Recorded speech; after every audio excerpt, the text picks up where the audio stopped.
അടൂർ പിണറായി വെണ്ടുട്ടായിയിലുണ്ടായ സ്ഫോടനം പടക്കം പൊട്ടിയുണ്ടായതെന്ന് എഫ്ഐആർ. സ്ഫോടനത്തിന്റെ സിപിഎം പ്രവർത്തകൻ വിപിൻ രാജിന്റെ കൈപ്പത്തിക്ക് ഗുരുതരമായി പരിക്കേറ്റിരുന്നു. ക്രിസ്മസ് പുതുവത്സരാഘോഷത്തിനായി ഉണ്ടാക്കിയ പടക്കമാണ് പൊട്ടിത്തെറിച്ചതെന്ന് സിപിഎം കേന്ദ്ര കമ്മിറ്റി അംഗം ഇ.പി. ജയരാജൻ പ്രതികരിച്ചു. ഇന്നലെ ഉച്ചയോടെ വെണ്ടുട്ടായി കനാൽക്കരയിലുണ്ടായ സ്ഫോടനത്തിൽ ചികിത്സയിൽ കഴിയുന്ന വിപിൻ രാജിനെ പ്രതി ചേർത്ത് പിണറായി പോലീസാണ് കേസെടുത്തത്. പടക്കം അശ്രദ്ധമായി കൈകാര്യം ചെയ്തെന്ന് എഫ്ഐആറിലുണ്ട്. വലത് കൈപ്പത്തിയിലെ 3 വിരലുകളറ്റ വിപിൻ ചാലയിലെ സ്വകാര്യ ആശുപത്രിയിൽ ചികിത്സയിലാണ്. സ്ഫോടന സംഭവത്തെ ലഘൂകരിച്ച ഇ.പി. ജയരാജൻ ബോംബ് സ്ഫോടനമെന്ന് വ്യാഖ്യാനിച്ച് ജില്ലയിലെ സമാധാനാന്തരീക്ഷം തകർക്കരുതെന്ന് പറഞ്ഞു. വെണ്ടുട്ടായിൽ യഥാർത്ഥത്തിൽ ഒരു തരത്തിലുള്ള ബോംബ് സ്ഫോടനവുമല്ല.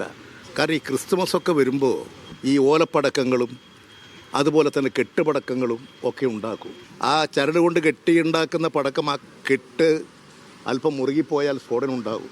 അങ്ങനെയുള്ള ഒരു അപകടമാണ്. ആ അപകടത്തെ ആക്രമണോത്സുകമായിട്ടുള്ള തയ്യാറെടുപ്പാണെന്നൊക്കെ വ്യാഖ്യാനിച്ച് നമ്മുടെ സമാധാന അന്തരീക്ഷത്തെ ആരും തകർക്കരുത്. തെരഞ്ഞെടുപ്പ് ഫലം പുറത്തുവന്നതിന് പിന്നാലെ പാറാട് ടൗണിൽ വടിവാളുമായി അക്രമം അഴിച്ചുവിട്ട സംഭവത്തിൽ 5 സിപിഎം പ്രവർത്തകർ കൂടി പിടിയിലായി. വടിവാളെടുത്ത് അക്രമത്തിന് നേതൃത്വം നൽകിയ ശരത് പാറാട്, ശ്രീജിൽ, അശ്വന്ത്, ശ്രേയസ്, അതുൽ എന്നിവരെയാണ് മൈസൂരിൽ ഒളിവിൽ കഴിയുന്നതിനിടെ കൊളവല്ലൂർ പോലീസ് പിടികൂടിയത്.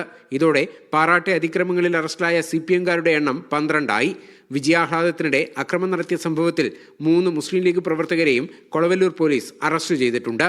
മീഡിയ 1 കണ്ണൂർ.